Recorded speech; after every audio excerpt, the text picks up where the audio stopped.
So I recently spent 3 days locked in a hardcore online debate with the angriest Bigfoot skeptic that I've ever met. Why invest so much time and energy? First of all, because I wanted to see if I could successfully defend my position that Bigfoot exists. But even more so, because I just love a good debate. Just before we jump in, one quick note.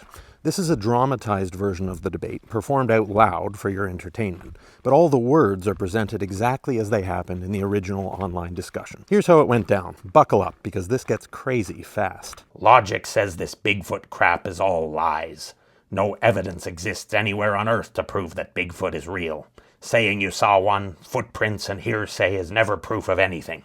So logically, the damn thing is all a hoax, Professor Tardo. Ah, the trusty appeal to logic. But if we're really going with logic, it's worth noting that absence of evidence isn't the same as evidence of absence. The lack of conclusive proof doesn't logically confirm Bigfoot as a hoax. It only confirms that he's elusive, or undiscovered. Many phenomena, from giant squids to coelacanths, were dismissed as myths until science caught up. Footprints and sightings might not be proof by strict standards, but dismissing them entirely overlooks a huge body of data. In science, open-minded investigation tends to yield richer discoveries than close-minded dismissal and name-calling. So let's keep it logical and keep it open. You never know what might be lurking in the unexplored wilds. You are a fool.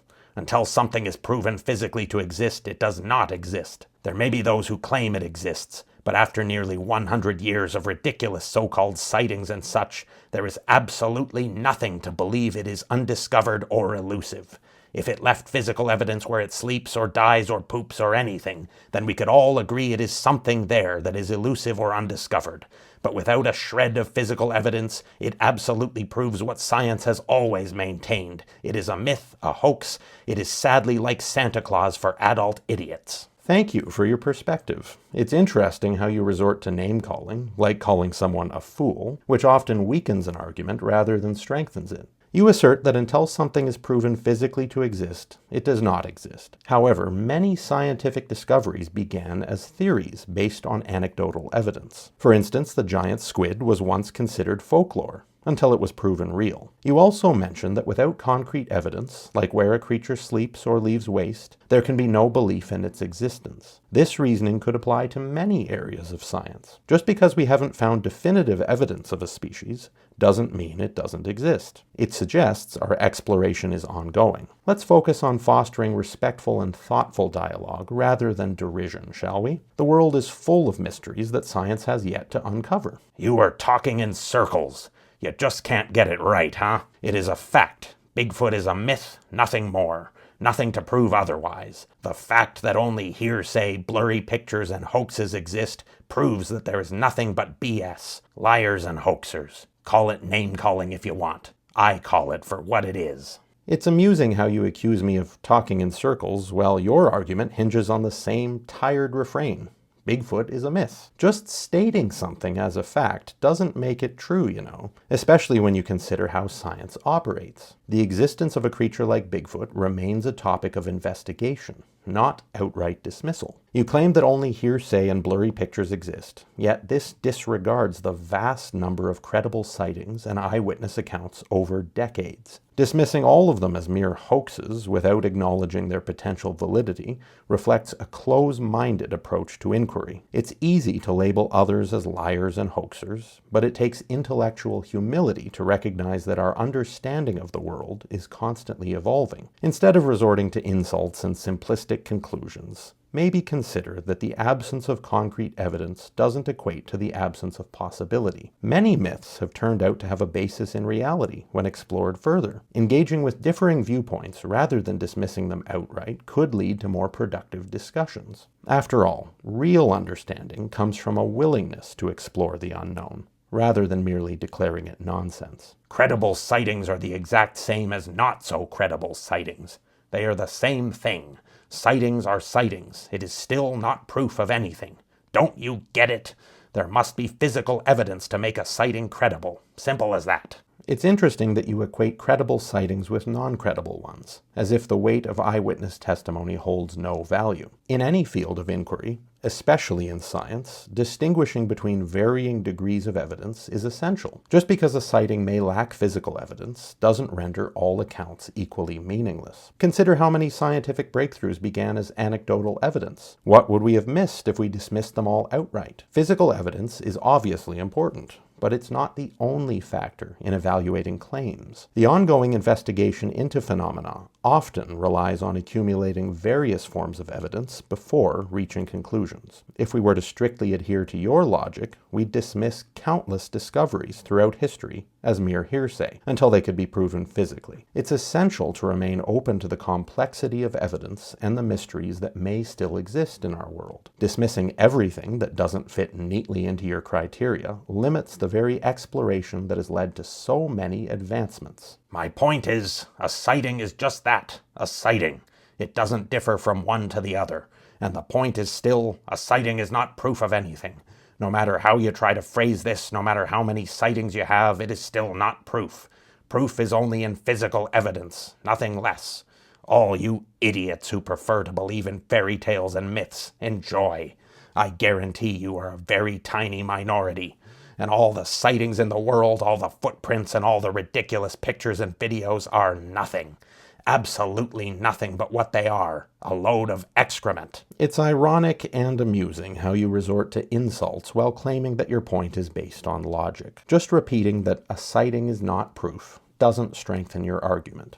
It merely reflects a limited perspective on the nature of evidence. In the realm of inquiry, eyewitness accounts, especially those from credible witnesses, carry weight. You seem to conflate the idea of proof with a rigid, singular definition. Yes, physical evidence is vital, obviously, but it's not the sole determinant of validity. If we dismissed all anecdotal evidence as merely fairy tales, we'd be ignoring countless discoveries and the evolution of knowledge. Furthermore, name-calling only undermines your position. You refer to those who entertain the possibility of Bigfoot as idiots, but it takes a certain intellectual humility to keep an open mind about the unexplained. You appear severely lacking in this area. The very nature of scientific exploration thrives on questioning, hypothesizing, and investigating, rather than outright dismissal. If you guarantee that believers in Bigfoot are a tiny minority, consider this. Minorities can hold perspectives that challenge the status quo and spark significant conversations. Your perspective, while firmly held, does not negate the legitimacy of others' experiences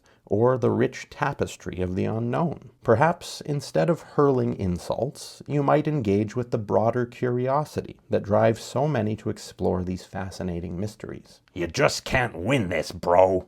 Give it up. Everyone with a brain knows I'm right. Come argue with me when you have proof, not ridiculous BS and nonsense. You know I'm right, but you just can't let it go, huh? This is exactly the mentality that Bigfoot believers all have.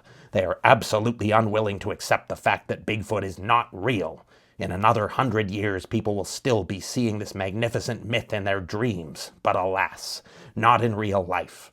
It's been about 100 years now, and I guess another 100 won't matter. Keep looking.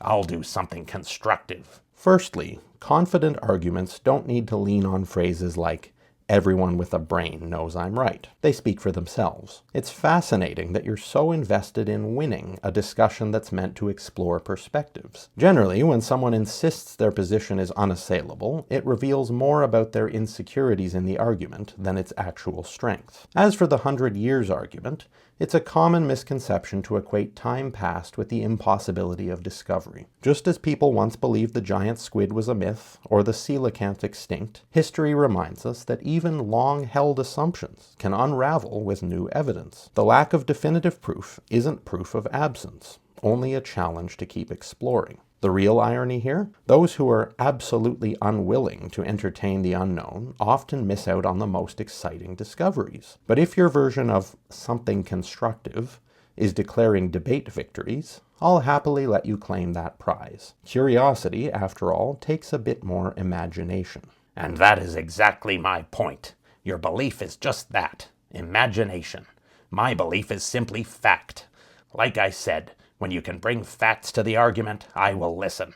Until you deliver evidence, all you have is myths, hoaxes, and lies. When your myth is discovered and the physical evidence is found, I will apologize, but you and I know that day will never happen. I'm intrigued that you elevate your belief to the level of fact, without offering more than an unbending opinion as evidence. A true commitment to the facts and reason is grounded in openness to the possibility of being proven wrong, a flexibility you seem unwilling to consider. Dismissing anything outside your comfort zone as myths, hoaxes, and lies isn't rational. It's the very definition of a closed mind. Ironically, by asserting that no evidence could ever convince you otherwise, you've strayed far from the logic and objectivity you claim to uphold. If certainty without evidence were the hallmark of truth, countless scientific discoveries would have been dismissed before they had a chance to emerge. Perhaps true intellectual honesty would require you to entertain the possibility, however slim you think it may be, that the unknown might not fit into your worldview. When you're genuinely ready to consider evidence with an open mind rather than a closed conclusion, we can have a constructive conversation. Until then, the facts in this debate seem as one-sided as the argument you're determined to win. It is a fact. Nothing can be considered real without physical proof. Why can't you get that through your head? Wow! Do you think that dinosaurs would have been believed had we not found the bones from 65 million years ago? No. You could have said all your life that gigantic creatures roamed the earth the size of buildings and people would have laughed at you. But physical evidence was found to prove it. Why are you having such a problem accepting the fact that you cannot make something exist in statements and pictures? You must have facts. Credible witness or not, without evidence, I'm sorry, it is just not so. Can you not grasp that? Come on, man, stop this ridiculous set of statements and grow up. Be a man and accept the fact that Bigfoot is like a mermaid, a leprechaun, and the Easter Bunny. It just isn't real, bro.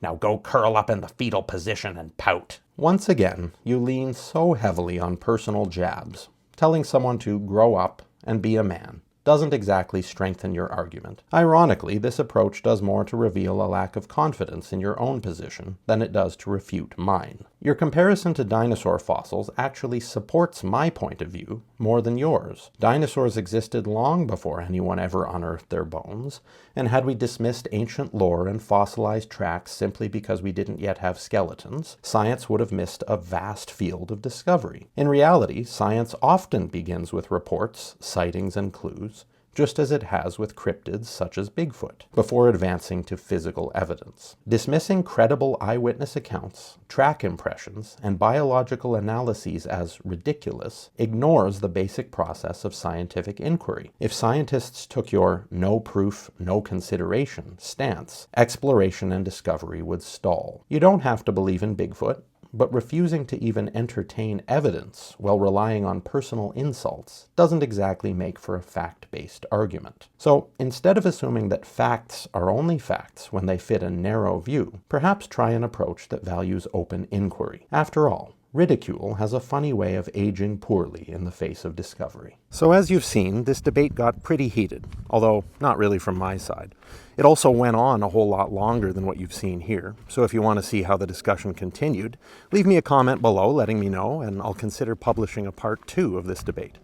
If you enjoyed this video, please give it a like, share it with your family and friends, and subscribe to this channel. And if you want to show me extra support and contribute to future projects, I'll leave a link to my Buy Me a Coffee page in the description. Thanks so much for watching.